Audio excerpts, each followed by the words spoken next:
السلام علیکم مفتی صاحب۔ وعلیکم السلام ورحمۃ اللہ وبرکاتہ۔ مفتی صاحب ہمارے پاس کچھ سوالات آئے ہوئے ہیں، جی تو فرمائیے۔ ان کے جوابات چاہیے تھے۔ ایک شخص نے سوال کیا ہے کہ کنواری مرد اور کنواری عورت، کیا ان کا جنازہ جائز ہے؟ اس میں کوئی شک نہیں کہ اغلاط العوام لوگوں میں پھیلی ہوئی ہیں۔ حضرت تھانوی رحمۃ اللہ علیہ نے بہت عرصہ پہلے، تقریباً 1 صدی پہلے، ایک کتاب لکھی، اس کا نام اغلاط العوام ہے۔ عوام کی غلطیاں، کوتاہیاں، دین سے تعلق نہ ہو، دین کا علم نہ ہو، دین کی فہم اور سمجھ نہ ہو، تو پھر یہی مسائل جنم دیتے ہیں، لوگوں کو پتہ ہی نہیں چلتا۔ جنازہ مسلمان کا ہے، غیر مسلم کا نہیں۔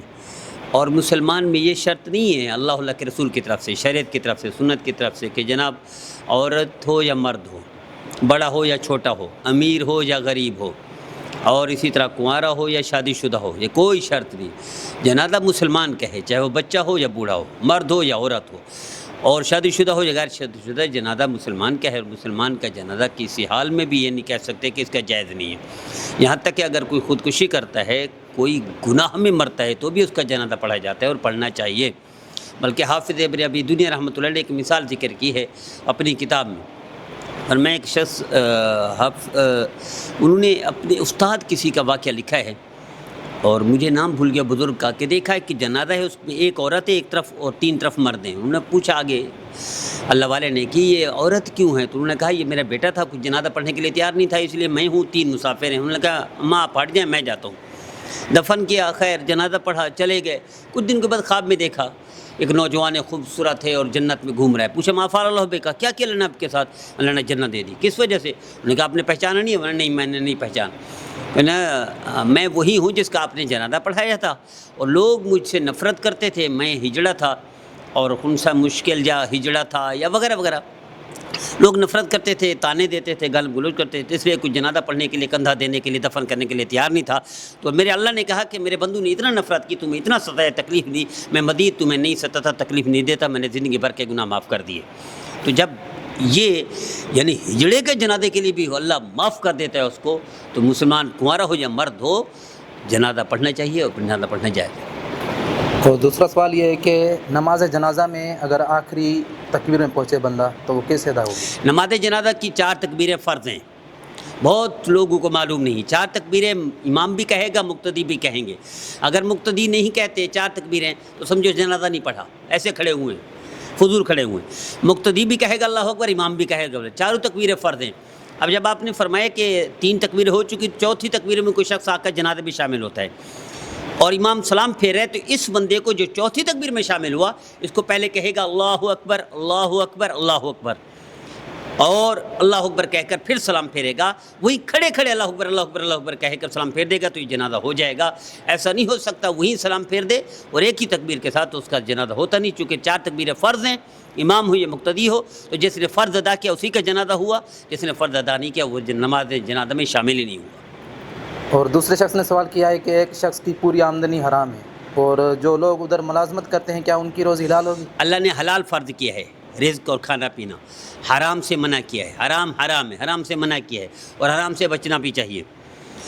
ہاں شریعت یہ گنجائش دیتی ہے کہ ایک شخص کی 55% آمدنی حلال ہے، 45%، 40%، 30%، 35%، 25% حرام ہے، تو گزارا ہو سکتا ہے، اس کا اپنا بھی اس کے ساتھ ملازمت کی۔ لیکن ایک ایبسولوٹلی رانگ ہے، ایبسولوٹلی رانگ ہے، یعنی سارا حرام ہے، تو جب اس کا اپنا کھانا پینا حرام ہے، حلال نہیں ہے، تو اس کے پاس جو جاب کرے گا، جو اس کے ساتھ کھائے گا پیے گا، اس کا بھی حرام ہوگا۔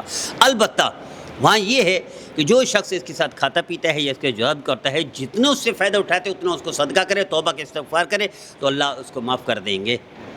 اس اور کے ایک بعد شخص جاب نے نہیں سوال کرنی کیا چاہیے۔ ہے کہ اگر ایک شخص 100 کلومیٹر یا اس سے زیادہ نکلا اور جاب ڈھونڈنے کے لیے وہاں پہنچا، تو ابھی اس کو جاب نہیں مل رہی، کیا وہ نماز قصر ادا کرے گا یا پوری نماز؟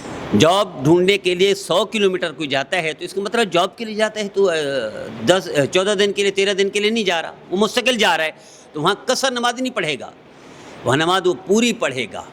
ہاں یہ ہو سکتا ہے کوئی کہے میں 7 دن کے لیے جا رہا ہوں، پھر 7 دن میں 3 دن رک گیا، پھر 3 دن، پھر اس طرح 10 سال بھی چلتا رہے تو بھی قصر نماز پڑھے گا، 10 سال ہو جائیں تو بھی قصر نماز پڑھے گا، پوری نہیں پڑھے گا۔ لیکن ایک شخص جاب کے لیے جا رہا ہے اور 100 کلومیٹر کر کے جا رہے ہیں، 77 کلومیٹر پلس جا رہا ہے، تو یہ جب جائے گا وہاں نماز پوری پڑھے گا، سفر کی نماز نہیں۔ ہاں درمیان میں گھر سے اس جگہ تک یہ جو درمیانی اس میں قصر کی نماز پڑھے گا، سفر والی نماز پڑھے گا، پوری نہیں پڑھے گا، لیکن جب وہاں پہنچے گا تو نماز مکمل پوری کرے گا، مقیم والی پڑھے گا، قصر نماز نہیں پڑھے گا، لیکن اگر کرتا ہے تو غلطی ہے، کوتاہی ہے، نافرمانی ہے، اس کی نماز نہیں ہوگی۔ اور ایک شخص نے سوال کیا ہے کہ ایک شخص نے اپنی بیوی کو کہا کہ اگر فلاں شخص ہمارے گھر آیا یا تم ان کے گھر گئیں تو آپ کو طلاق ہو جائے گی، لیکن اب وہ شخص یہ بات ختم کرنا چاہتا ہے اور جی، نہ بیوی ان کے گھر گئی ہے نہ وہ شخص ان کے گھر آیا ہے۔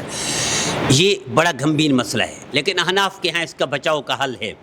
ایک شخص کہتا ہے فلاں تمہارے گھر آیا، یعنی تمہارا بھائی تمہارے گھر آیا یا تم اپنے بھائی کے گھر گئے تو تمہیں طلاق۔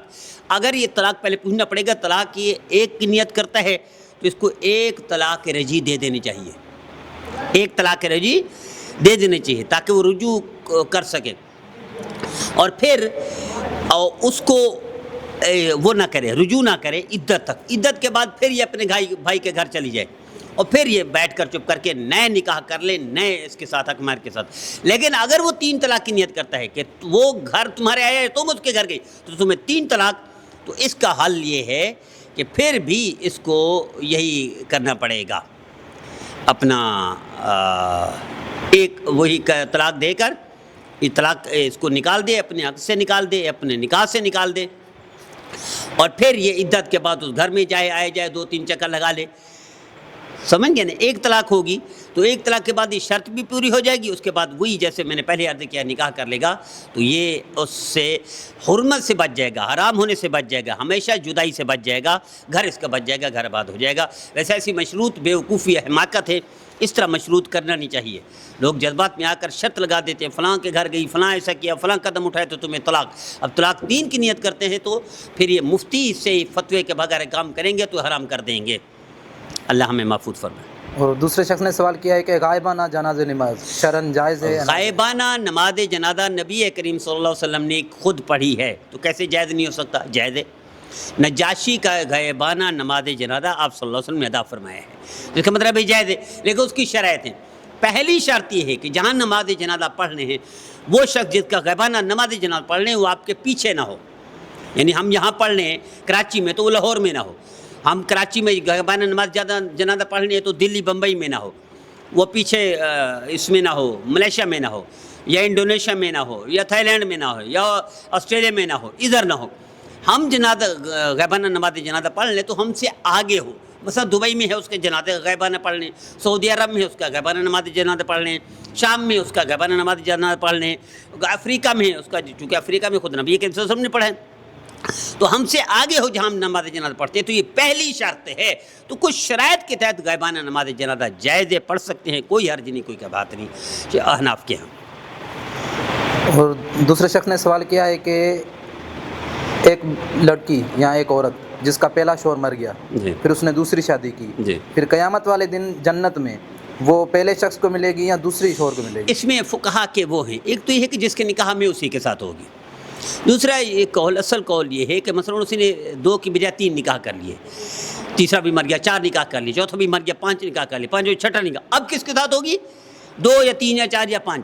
تو جس نے اس کے ساتھ اچھا سلوک کیا ہوگا، اچھا گزارا کیا ہوگا، اچھے اخلاق سے پیش آیا ہوگا، اسی کے ساتھ جنت میں ہوگی، جائے گی جنت میں ضرور۔ مسلمان من قال لا الہ الا اللہ فهو داخل الجنہ، اس میں مرد ہو یا عورت ہو، مسلمان جو ہے جس نے کلمہ پڑھو جنت میں جائے گا، ابتدا ہو یا انتہا ہو، جنت میں جانا ہے۔ اللہ ہم سب کو 100% صاحب عمل صاحب کردار بنائے۔